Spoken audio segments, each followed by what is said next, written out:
Hey everybody, how's it going? Marcos Villegas for Fight Up TV, being joined with Steven Espinoza here in Los Angeles. Just wrapped up this Canelo versus Jaime Munguia fight. Tell me the story of putting this fight together, Steven, because there's a lot of stuff that was put out. Canelo leaves, Canelo comes back, like we don't know what the heck's going on. So how did this happen, the official version, through your eyes? Well, you know, as usual, there's like so much misinformation going on, you know, because I think it's, and I'm not blaming you guys, but it's sort of, there's the competitive aspect where it's sort of like, look, I want to scoop everybody. I want to jump to conclusions. I want to figure out where it's going. Then you've got people in there with a certain narrative to tell, or got certain angles to take. And you put it all together, and a little bit of information gets twisted in the wrong directions. At the end of the day, this was all about a negotiation. It was about, okay, what do you have to offer, PBC? Like, and what are your business objectives? In Canelo, what did you like? They weren't on the same page. So what do you do? When you say they, who's they? I think the way Canelo envisioned the next couple of fights happening and PBC envisioned initially weren't on the same page. Which is fine. Business people have different visions. The thing that people don't really appreciate is Canelo's been his own boss. He's been running his career for a while. Like, there have been plenty of promoters who want to take credit for him. He took charge of his career a long time ago. And that's why you see him moving around, different places to get the fights that he wants and the deal that he wants.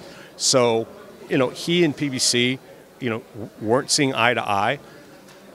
Then they sort of talks broke off, and everyone said, and it was said, it was amicable, but notwithstanding that, everyone wants to say, oh, PBC's out of money, they can't make a deal, Canelo's, pissed off, like all these things that, were true. It was amicable. It's sort of like, okay, take a look around, see what else is out there, and that's what he did. You go out and you negotiate with one party, you don't find a deal, you negotiate somewhere else.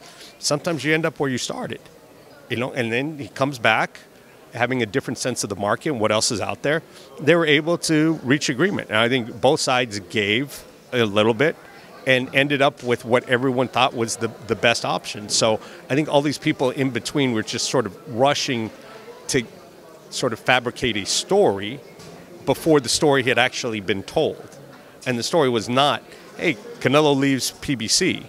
It was Canelo looks around, and seeks the best deal and ends up back where he started. So is this a new deal then that Canelo signed for one fight, or is it an amended old deal where he has this fight and one more left with PBC? No, it's a new deal. They've got a one deal, and look, it's been a great relationship. You look back at the fights that he's done with PBC, the fights he's done with Showtime, they've been typically the biggest of his career. So why wouldn't he continue? What was the contentious part? Okay, let me rephrase that, because this is accurate. It was over the opponent choice, over Jermall, right? Why was he so adamant about wanting Jermall? Was he, or was that accurate? There were other flexibility. I mean, but there's it's not just, hey, I want this guy and you want that guy. Yeah.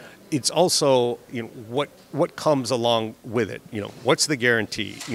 Who else has to be, the issue with Munguia is there's other complications, the DAZN part of it, the contractual obligations. So, again, I don't want to get in and put his business in the street. That's not for me to do.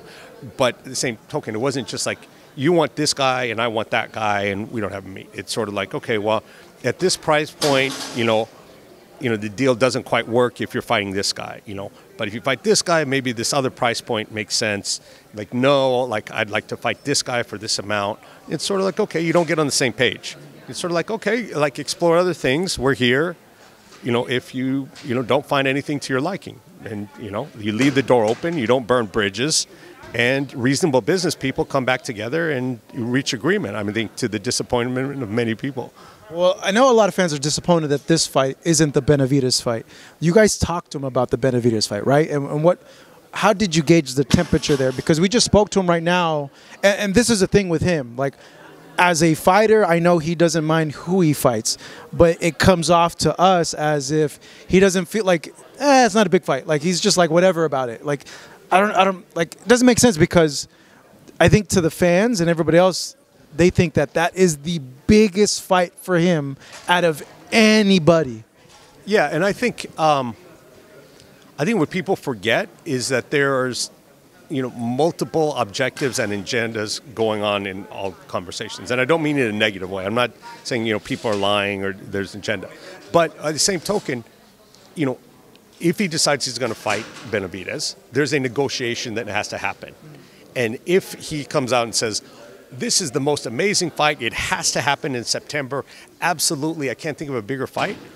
What does David Benavidez look at that? He's looking at it, and his business people are looking at it and saying, wow, I've got a lot of leverage. He's just announced to the world that I'm his best opponent, and he's definitely fighting me in September. So I'm not saying, I'm just using that as an example. I'm saying there are different ways of doing it. So it isn't always behoove someone in a negotiation to put all their cards on the table. So it doesn't mean, if you look at his career, he doesn't run from people. He doesn't duck people. And that goes back 10 years, 12 years. He could have fought, he didn't have to fight Austin Trout. He didn't have to fight Lara. He didn't have to fight Mosley when he fought Mosley. These are all, tough fights, earliest point in his career. So to all of a sudden say, oh, now he's a ducker or runner, you're just going to ignore the last 12 years of his career? Like, no, he didn't wake up one day and said, look, I'm not going to take tough fights anymore. No, people, again, are trying to write the end of the story before the story has happened. And, okay, if he retires at some point way in the future and has not fought David Benavidez, then, people can complain. But until then, until that happens, I'm going to give him the benefit of the doubt. Given that then, Steven, when you guys were negotiating and you guys brought up, hey, the money-wise, if you take this opponent, David is probably the biggest, did they realize, oh, wait a second, this guy is the biggest fight that we can make. Maybe let's wait, let's marinate a little bit more for it to get bigger. I don't think it was about marinating. Again, I don't want to get too much about the substance of the conversations, but I don't think that's that really factored into it. And some of the reasons he was open about, some of them, are going to remain in his head, and that's, he's a businessman. He doesn't, have to, again, play his cards on every hand. But I wouldn't take this away and say he's never going to fight David Benavidez. I don't believe it. I still have faith that, he is very much considering that. I hope so. Just me observing and, taking everything out, just the language from the team seems like very dismissive, if it comes, it comes. Right. No, and I think that's it. I think that's how I would be as well. He is, Floyd was not dissimilar to that. He was sort of you asked Floyd about a particular opponent, he, wouldn't talk up any opponent. He'd be like, you know what, I'm going to fight who I want to fight, and it's going to be the biggest event on the calendar, and it doesn't matter where it is or who it is, because my events are always big events. It doesn't mean he was ducking anybody. He just honestly believed that. So, for the future, Steven, obviously, I this is all a business. They want, when I say PBC wants events to make money.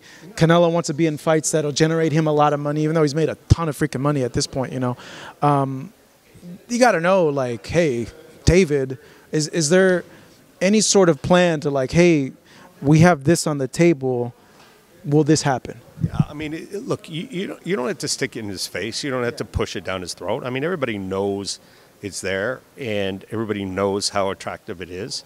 And, right now, no one's talking about it. No one's thinking about it. He's got a fight to do, and you're not going to be discussing anything different between now and May 4th than May 5th or 6th, or more a week or two later. Then we'll start, figuring it out. So I think at that point, I think Benavidez will very much be in the conversation. I hope so, man. I hope so, because it's just a huge fight, honestly. It's the biggest fight that I feel that can happen in boxing outside of maybe a Crawford fight, but that one seems a little too far off, right, because of the weight? We'll see. Look, I'll give him the benefit of the doubt given his track record, because he's got a track record of 12-plus years at the top level of fighting the toughest fights available. So I don't think that's going to change all of a sudden at this point. So with Crawford, is he now a free agent? Was that correct? Yes. Mm-hmm. Is there any fights that are being presented currently for him to bring him back to make with PBC? There have been a lot of conversations. There's some 47-pounders, there's some 54-pounders, there's some 60s, there's some 68s. So I think, this is one of those situations, similar to Canelo. Crawford, is experienced. He knows the business at this point. And, he plays things close to his best. So at some point he's going to say, look, you know what, I think I'd like to take a big fight at 154. And maybe he's positioning that, the request for the mandatory position at 54, maybe that's a hint on where he's going to go. If so, I think there's a lot of really interesting fights at 154, and a lot of those are with PBC. How difficult was it negotiating this fight, given the relationship with Canelo and Oscar? And Oscar told me last week that there was a ton of stipulations there, that he wasn't supposed to show up, that you're shaking your head, but yeah, what's your response? Look, again, I'm not one to put a lot of the, that stuff. I know people are interested in the melodrama. I think there's a very different viewpoint on the other side of the table. But at the end of this day, look, it's not a co-promotion. It's not a joint pay-per-view. PBC is promoting. They're distributing it. And, DAZN, like on Garcia, on Ryan, Tank Davis, Ryan Garcia, DAZN has the right to sell it on their platform. So, I think that, we used the same model, used the same template from the Tank fight, for this one. And look, no one said, you can't be there. No one has been, saying that. Now maybe there are some things that the way Oscar envisioned that it worked that didn't quite work that way. But, at the end of it, look, Oscar decided he wasn't going to stand in the way of his fighter getting a really valuable opportunity for him. Last question, Steven. You're close to the folks at PBC. I know this is a narrative that's been thrown out there. Can you tell us, is PBC broke or not? Are they going out of business? I think the lap says it all. I think there's competitors who have a certain narrative. There are people out there who got a bone to pick or, some agenda that they want to advance. I'm not sure exactly where it is. I mean, people who are true fans of the sport want as many active promoters in it who are doing big fights as possible. So I would never root for any particular promoter to go out of business, particularly one that's got enough talent. It's been doing the kind of fights that PBC has been doing. So no, it's sort of like people have been saying PBC's out of money for, 6-7 years. That I don't know anybody who does a deal with Amazon where there's no money in it. That's the most outrageous one I've heard. It's like, oh, there's no money in the deal. It's just, So there is that. There's money. Somebody's got to pay for TV production, and I've been seeing the checks going back and forth. So, yeah, that's another thing that Amazon gave PBC no money, that it was just pay-per-view distribution. So apparently PBC is a charity now. They're giving their fights away for free. And I know, people again want to write the story when it's not written yet. And yes, okay, first two events are pay-per-view. That doesn't mean everything's pay-per-view. And you can go back to the press release put out by Amazon, by the way, that says there's going to be 12 to 14 events and a mixture of pay-per-view and non-pay-per-view. So just because the first two fights were pay-per-views doesn't mean they're all pay-per-views and there's no money for anything else. So look, there's obviously money for shoulder programming.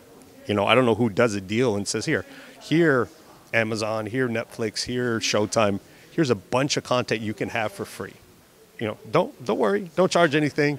I just want to put my content out in the world. I'm not doing business. That's just not the way the business works.